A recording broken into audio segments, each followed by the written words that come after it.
Now I'm back and the blinkers are off.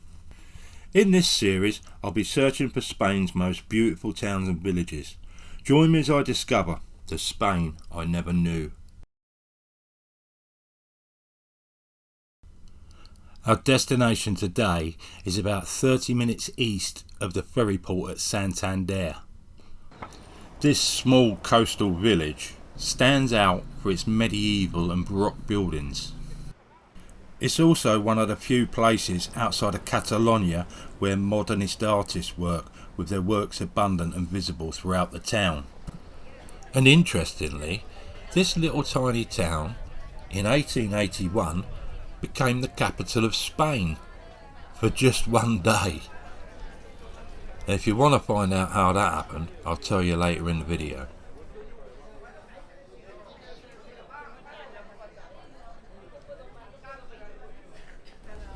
I don't know if today's market day in this town or whether every day is market day here, but one thing I do know for sure is that markets traditionally in towns like this take place in the market square. In my experience, most market squares are pretty similar.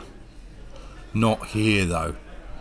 As we walk up this charming cobbled street, we're about to encounter what I think is probably the most stunning setting for a market I've seen to date.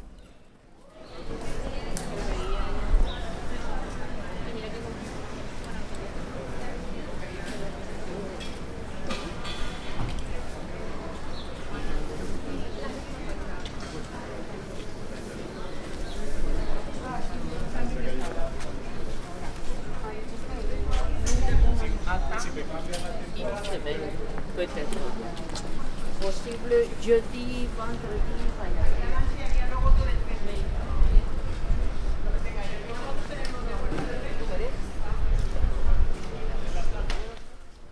Don't get me wrong, I'm not professing that this is the nicest market I've ever seen. There are much better markets out there. But it's the way that this little market's encapsulated by this incredible architecture and beautiful buildings. That's what I really like.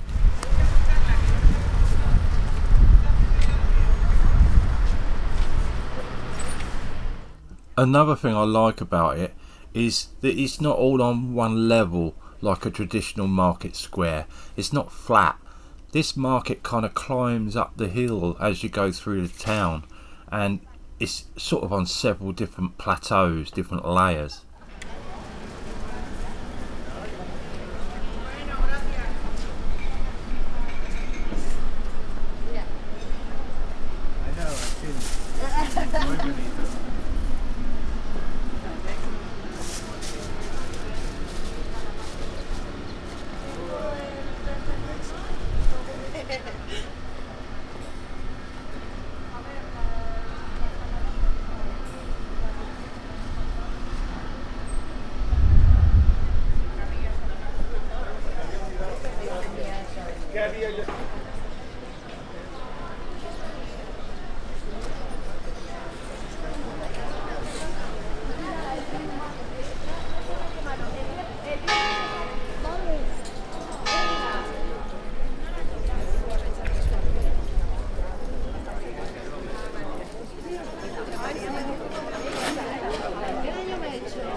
Vamos a comprar si no juegas. Claro, entonces ya no como.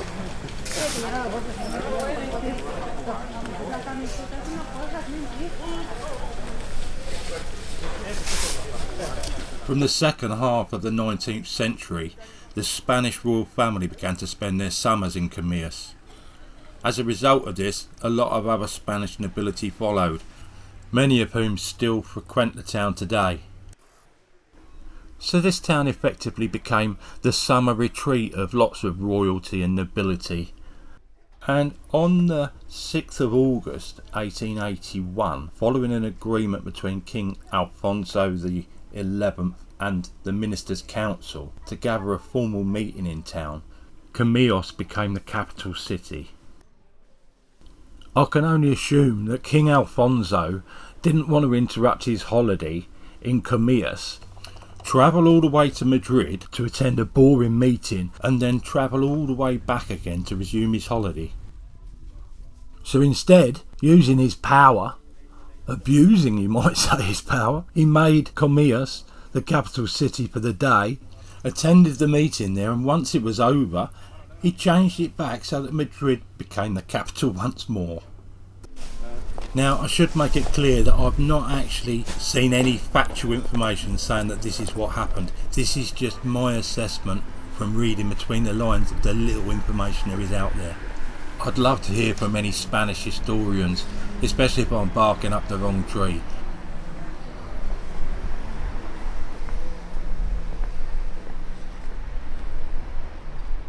Look at the detail on that lamppost. That really is a work of art. It's so intricate. I did have a little Google, but I couldn't actually find out anything about it. It definitely isn't council issue.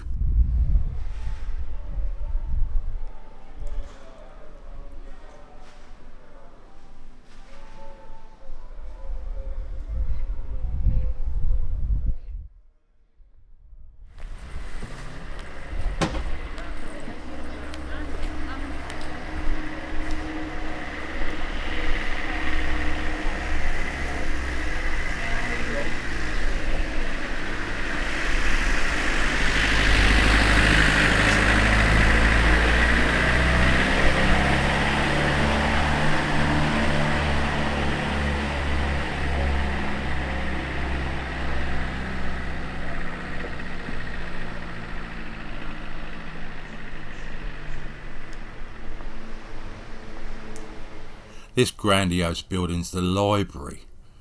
It looks like it should be a town hall or something. It reminds me of a building that wouldn't look out of place in Mexico.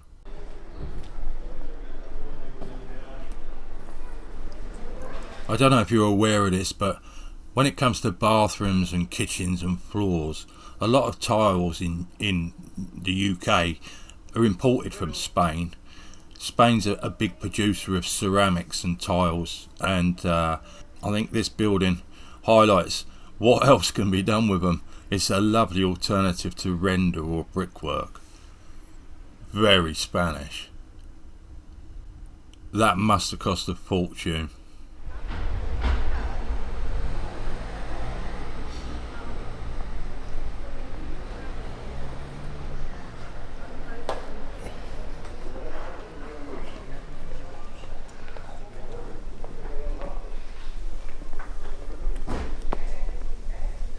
If you take a look at this building on the left, can you see the timbers sticking out on the second floor, ground floor level? I love the cantilevered balconies and terraces that they put on these buildings, but a downside of them is that they're made out of wood. I know that sounds a bit nuts, because the beauty of it is that they're wooden, but the problem with wood is it tends to rot over time, especially if not maintained. And I think this building probably, it had a cantilevered style terrace there which has fallen into disrepair, and they've had to remove it for safety. As I've been spending time this last couple of weeks in the area, I've noticed driving around there's a huge amount of abandoned buildings which are absolutely beautiful, and they've got this cantilevered timber style stuff going on, but they've rotted to a point where they're just not safe anymore, and they're a very difficult thing to repair, because obviously the timbers are installed structurally into the building, and once that's rotted away you've not really got anything left to work with. So they're lying around, and I can't help think that you could pick them up for next to nothing. It's a romantic idea, but the truth of the matter is the cost to repair them in terms of time and money is probably more than it's worth.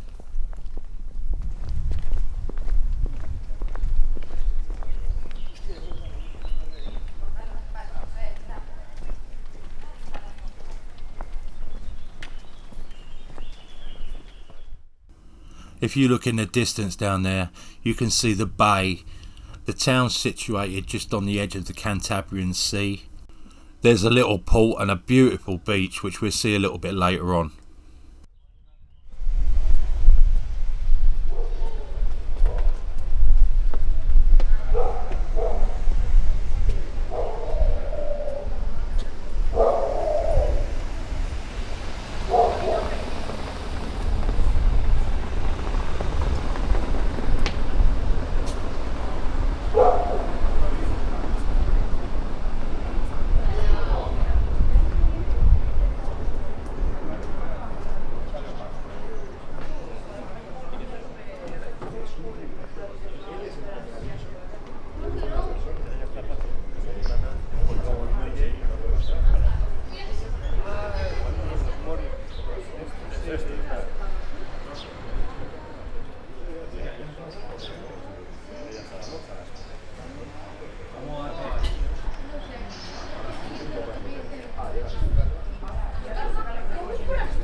They do love their monuments here.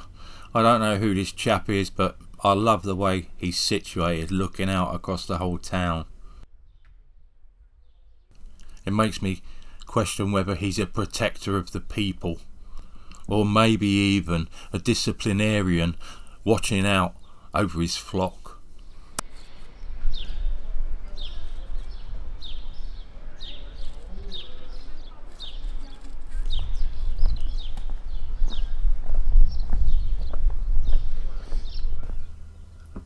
Looking out to the left into the trees in the distance, you can see the Palacio de Sobriano.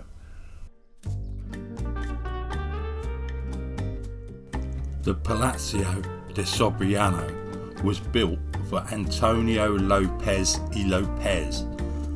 He was the first Marquis of Comillas. This building served as the summer residence for the Marquis and for the royal family. It wasn't unfortunately completed till after he died.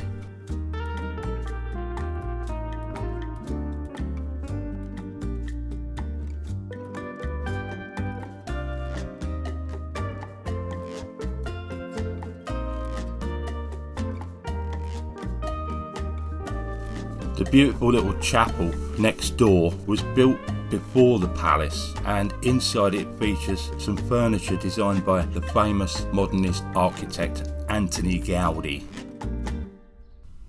I'm sure most of you have heard of him, but for those of you who haven't, he's one of the most revered architects in the world. But back in the 1880s, he was still gaining notoriety.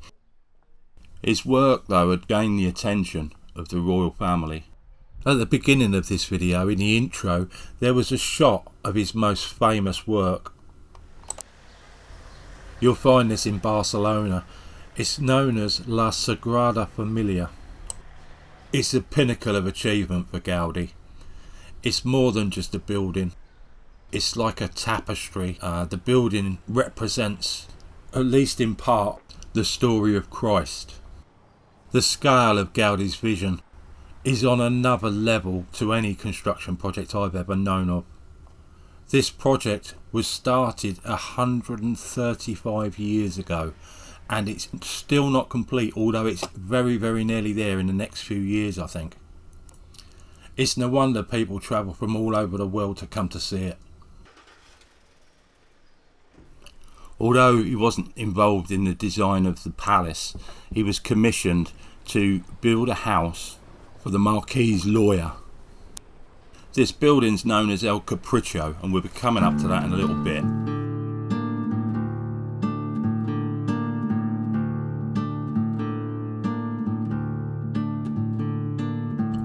As well as the palace, there are also a couple of castles, a new replacement one, but also the remains of the old one.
I hope you're enjoying the video so far. Don't forget, this is the first in a series where I visit probably up to 20 locations in Spain. I'll be searching for the most beautiful, the most interesting, and sometimes the downright unusual. Hit that subscribe button so you don't miss any of the episodes.